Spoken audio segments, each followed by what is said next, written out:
Shalom Bapak Ibu Saudara-saudari yang dikasihi dan mengasihi Tuhan. Kita bersyukur hari ini Tuhan memberkati kita. Sebelum kita membaca, merenungkan firman Tuhan, mari kita berdoa. Tuhan, terima kasih, kami bersyukur hari ini Engkau memberkati kami. Kami ada sebagaimana kami ada, semua karena berkat dan kemurahan-Mu. Sebentar kami akan membaca, merenungkan firman-Mu. Berfirmanlah dan biarlah kami mengerti apa yang menjadi kehendak-Mu di dalam hidup kami. Kami berdoa di dalam nama Tuhan Yesus Kristus. Haleluya. Amin. Ayat bacaan kita hari ini terambil dari Lukas pasal yang kedua, ayat yang pertama hingga ayatnya yang ketujuh. Saya akan membacakan untuk kita semua di ayatnya yang keenam dan ketujuh. Ketika mereka di situ, tibalah waktunya bagi Maria untuk bersalin.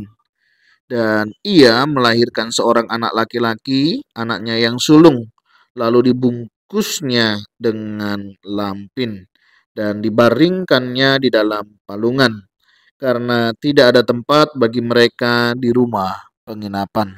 Amin. Demikian firman Tuhan. Mari kita merenungkannya.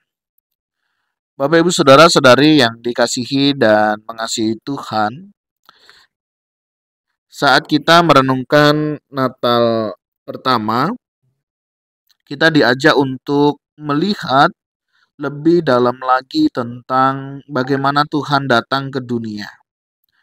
Kelahiran Yesus yang terjadi lebih dari 2000 tahun yang lalu adalah sebuah peristiwa yang penuh makna dan simbolis.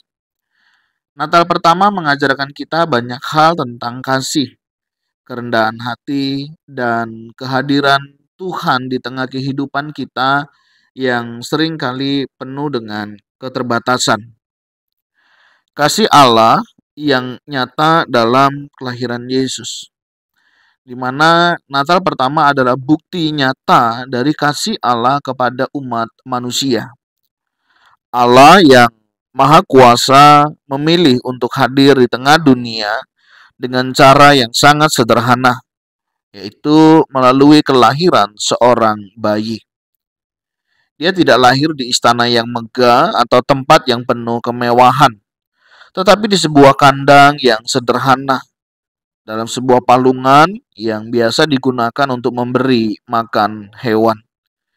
Ini menunjukkan betapa besar kasih Tuhan yang turun ke dunia, bukan untuk disembah dalam kemegahan, tetapi dalam kesederhanaan dan kerendahan hati.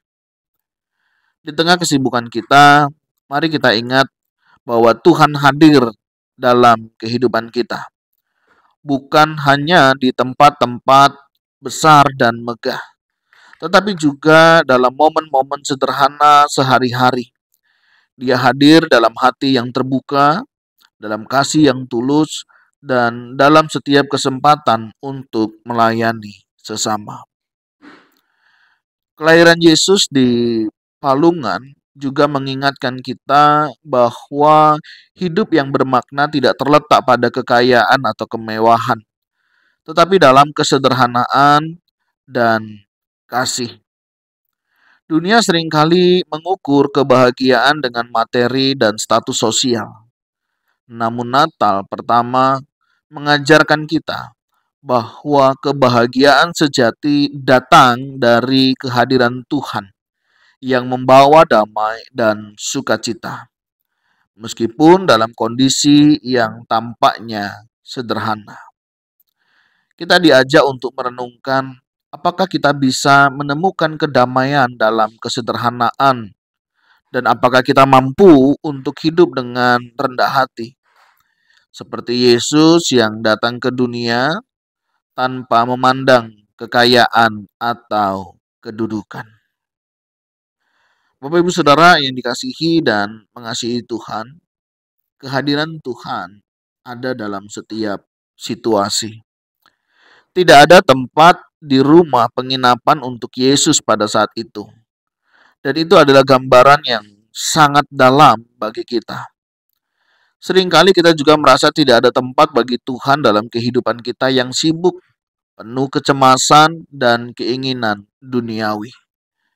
Namun kelahiran Yesus dalam keadaan yang tidak ideal mengingatkan kita bahwa Tuhan tidak hanya hadir dalam keadaannya yang sempurna, tetapi Dia hadir dalam setiap situasi kehidupan kita, bahkan yang paling sulit sekalipun.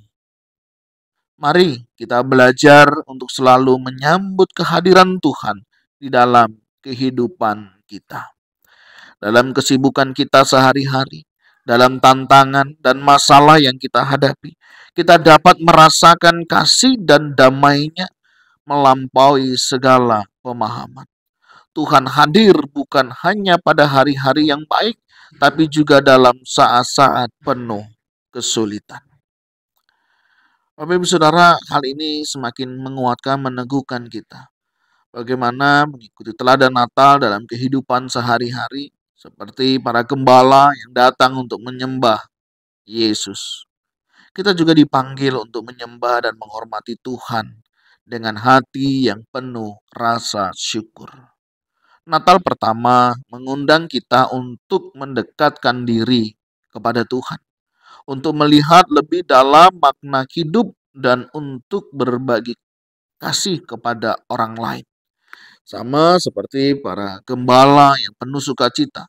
Setelah melihat bayi Yesus, kita juga seharusnya penuh sukacita dalam menyambut kehadirannya dalam hidup kita. Mari kita merenungkan bagaimana kelahiran Yesus yang pertama kali mengajarkan kita tentang kesederhanaan, kasih yang tulus, dan kehadiran Tuhan di tengah dunia yang penuh tantangan. Di tengah perayaan Natal ini, kita diajak untuk membuka hati dan membiarkan kasih-Nya menerangi hidup kita. Kiranya Natal ini boleh membawa damai, harapan, dan sukacita yang tidak hanya hadir di luar, tetapi juga di dalam hati kita. Selamat menyambut malam Natal dan selamat merayakan Natal yang penuh berkat. Tuhan, terima kasih. Natal pertama mengingatkan akan kasih dan kesederhanaan. Kami juga diingatkan Engkau anak Allah menjadi manusia untuk memungkinkan manusia menjadi anak-anak Allah. Terima kasih Tuhan, Kau boleh mengingatkan bahwa setiap kami ada semua karena kasih dan kemurahan-Mu. Terima kasih ya Tuhan untuk Natal yang Kau boleh berikan bagi kami. Engkau lahir ke dunia. Ini adalah bukti nyata cinta kasih-Mu kepada setiap kami. Ajar kami menghargai kasih yang Kau boleh berikan. Berkati setiap gereja-gereja yang hari ini nanti malam akan merayakan malam Natal. Tuhan jaga, lindungi, sertai, berkati. Sehingga setiap kami anak-anak-Mu Tuhan boleh datang dengan penuh syukur, memuji, memuliakan nama-Mu. Berkati untuk setiap hamba-hamba-Mu yang akan melayani. Biarlah setiap hamba-Mu boleh senantiasa menyampaikan kebenaran firman-Mu, Injil yang diberitakan. Tolong kami ya Tuhan, untuk sekali lagi menggunakan perenungan malam Natal menjadi satu kesempatan untuk kami boleh melihat akan segala karya Tuhan. Terima kasih, ini doa seru kami ya Tuhan, yang kami naikkan di dalam nama Tuhan Yesus Kristus. Haleluya. Amin. Bapak Ibu Saudara, demikian renungan kita hari ini. Selamat menyambut malam Natal dan selamat beribadah buat kita semuanya, dan Tuhan Yesus memberkati kita sekalian. Shalom.